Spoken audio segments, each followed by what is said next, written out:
Hello, friends. Welcome to Jesus Freaks. This is stories of those who stood for Jesus. This is again from this book, Jesus Freaks. You can get this online from Amazon. And we do these stories. Again, this is a, excuse me. Apologize. These are difficult stories. This is PG rated. Parental guidance is suggested. Don't share these with the kiddies until you listen to them yourself. Some of them are more hard than others. Some of them are so horrifyingly bad I don't even want to read to you guys. But I'm going to, because we need to know what's going on with our brothers and sisters around the world. Much of this is modern day. This will help you to pray for those. Hebrews talks about pray for those as if you were in prison with them. And so we live in a free country right now, with a president who just declared that Jesus Christ is the living Son of God, and who's doing a whole bunch of Resurrection Sunday, Easter type stuff. He's got Franklin Graham and Greg Lowry and Jensen Franklin, I think his name.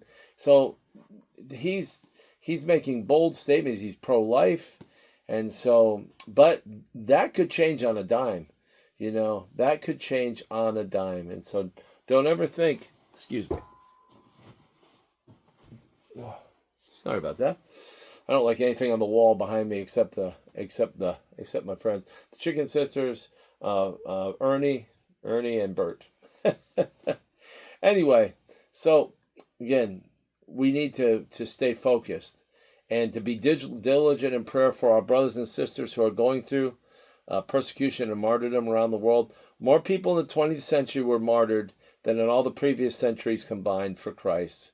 Islam and communism in the 20th century were the two great scourges and plagues against Christians, and hundreds of millions of Christians died during the 20th century. This is a historical fact, not to mention all the Jews in World War II and all of these things. And so next time I teach Revelation 6, I'm going to touch on all these with the four horsemen and stuff.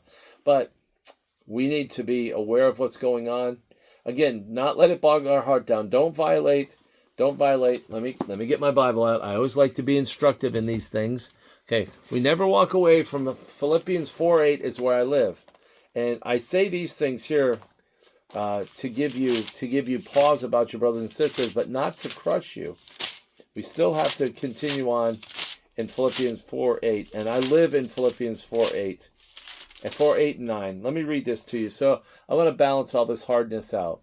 Okay, finally, brothers, whatever is true, whatever is noble, whatever is right, whatever is pure, whatever is lovely, whatever is admirable, if anything is excellent or praiseworthy, think about such things. So we're supposed to meditate on the good all the time, the goodness of God, the goodness around us, the beautiful, the true, the admirable, and all this. And then what Paul says, whatever you've learned or received or heard from me or seen in me, put into practice, and the God of peace will be with you. If you'll meditate on these things and put the good things that you're learning from the scriptures into practice, God's peace, the God of peace will be with you. So that's what we want to. We want to live in peace. We want to maintain. That is where our home is, in those things that I just read from Philippians 4:8 and 9. But it's like hell. We know about hell, but you don't meditate on hell. And again, you can study it and all that, but you don't meditate on it to the point of where it destroys you. It's the same thing with people in this book. Know about them, pray about all of this, but don't let it destroy you or crush you. I don't put this stuff out there to hurt people, but again, our awareness of our brothers and sisters worldwide is important for prayer, for empathy, for sympathy, and but always come back to the good so you can stay balanced. It's so critical. Don't get off in the mully grubs. I got friends who are just hyper political and hyper this and hyper that, and they're way off to the left and way off to the right, and they have no joy in their life. They have no peace, and they're in Christ, but they're bogged down by the issues of life. Don't get bogged down by the issue. I'm down here. I'm doing this on two phones. Don't get bogged down. That's funny. Don't get bogged down in the issues of life. Don't let it wear you out. So, all that being said, again, just being careful with you kids. And this is called Declaration of Disobedience. This is Wang Yi, China in 2018, only 7 years ago. As the Communist Party's 5-year plan to Sincenize or synchronize. I'm not sure. It's SINIC, Sinicized. Okay, Sinicized Christianity got underway in what some called the worst persecution in China since the end of the Cultural Revolution. Wow. Independent or house churches in China, they knew they had to speak out. So China's again, back in 2018, they come up with these 5-year plans, and now they want to synicize or synchronize or whatever they want to do with Christianity. And it's called the worst persecution in China since the end of the Cultural Revolution.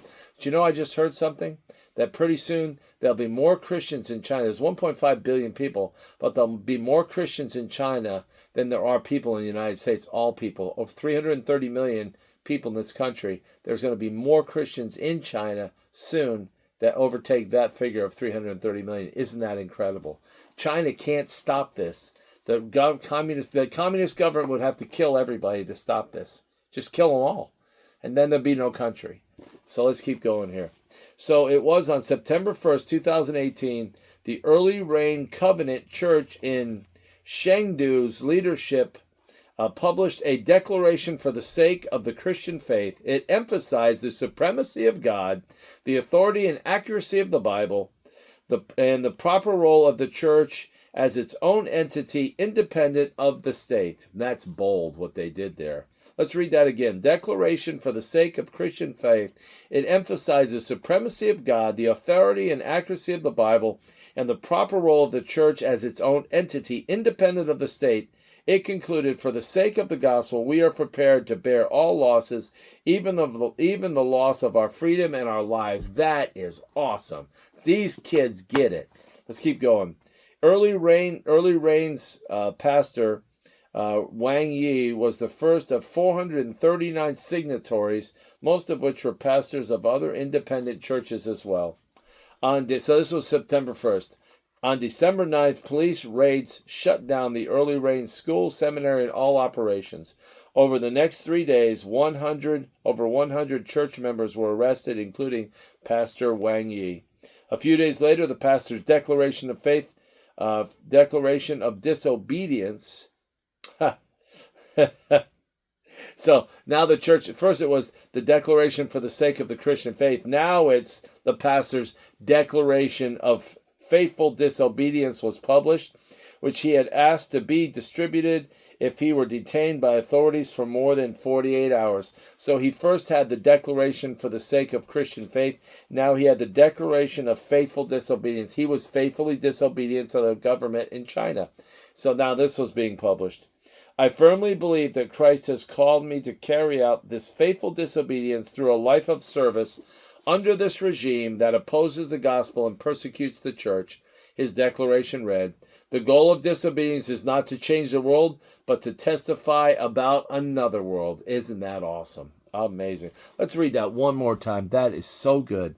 I firmly believe that Christ has called me to carry out this faithful disobedience through a life of service under this regime that opposes the gospel and persecutes the church. His declaration read, wow. He's just calling China out.